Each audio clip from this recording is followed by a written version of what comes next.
So এবার তাহলে আমাদের এগুলোকে নিয়ে আসতে হবে। দেখেন একটা একটা করে নিয়ে আসবো। তাহলে এইটা হচ্ছে এই ফাংশনটা, তাই না? সো এটাকে এখান থেকে কপি করছি আমি, কপি করে এখানে নিয়ে আসলাম এবং এটাকে তাহলে কমেন্ট আউট করে দিলাম। এবার আমাদের নিয়ম স্ট্রাকচার কি বলতেছে, আমরা দেবো এখানে পাবলিক। ওকে, আর এইখানে তাহলে কল করব কিভাবে, যে এটা হচ্ছে ফাংশন। সো এই জায়গাটায় একটা অ্যারে দেব এবং এইখানে লিখব দিস, সেম সেম স্ট্রাকচার এর আগে যেটা ইউজ করলাম, দেন এই ফাংশনের নামটা এখানে দিয়ে দেব। ওকে, তাহলে এবার অটোমেটিক্যালি এই দিস এভাবে কল করা মানে হচ্ছে এটা এই ফাংশনকে কল করতেছে এভাবে, ঠিক আছে? তো সেমভাবে পরেরগুলাও বলতে এই যে এইটুকুন। ওকে, সো কপি করলাম, এটাকে কমেন্ট আউট করে দিলাম, এখানে নিয়ে আসলাম। এবার এখানে হবে কি পাবলিক,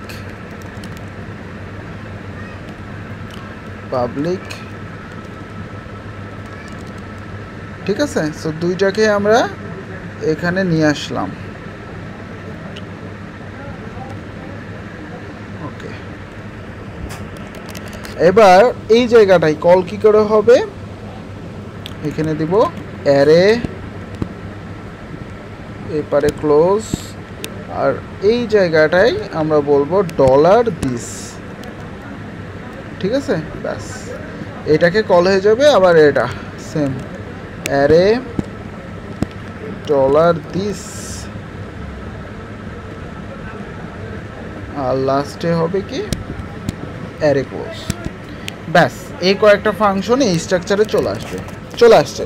সো দেখেন নিচের কোডগুলো কিন্তু আমি অফ করে দিয়েছি, তাই না? সো এখন আমার এইটা যদি ঠিকঠাক মতো থাকে, তার মানে এখানে আমাদের এই যে কাস্টম প্লাগ ইন মেনু একটা আসবে, এখানে আউটপুটগুলো আসবে, এটা তারপর সাব মেনুর মধ্যে এই আউটপুটগুলো আসবে, তাই না? এটা তো কাজ করবে। সো আমরা দেখি এবার। সো আমরা এবার একটা রিলোড দেন, এই যে দেখেন কাস্টম প্লাগ ইন চলে আসছে, ক্লিক করেন, দেখেন ওর মধ্যে হ্যালো কোনটা থেকে এখন কাজ করতেছে, এখান থেকে, মানে আমাদের এই ওপি ফরম্যাট থেকে আসতেছে।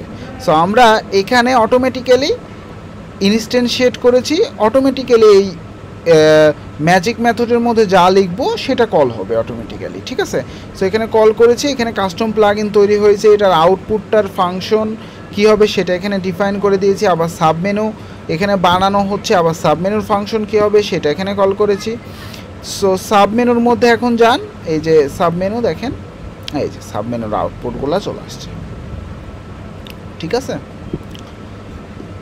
সো আমাদের কাজ করতেছে। আর এই যে সাবমেনু পেজ, এটা থিম ডট পিএসপির মধ্যে দেওয়া ছিল, যার কারণে এটা চলে যাবে কি অ্যাপিয়ারেন্সের মধ্যে আছে, দেখেন এই যে এখানে আছে, এই যে দেখেন এখানে সাবমেনু টু, এই যে, ঠিক আছে? সো এই যে সাবমেনু টু এর আউটপুট এখানে শো করতেছে। সো আমরা চাইলে ওটা কিন্তু এটার আন্ডারে নিয়ে আসতে পারি। এটার আন্ডারে নিয়ে আসতে হলে আমাদের এই স্লাগটাকে ইউজ করতে হবে। এটা এর আগেও আমরা দেখেছি ফার্স্টের দিকেই প্লাগ ইন বানানোর সময়।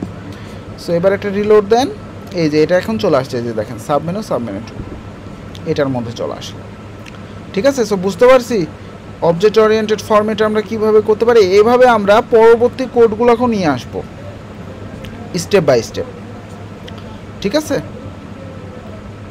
ওকে।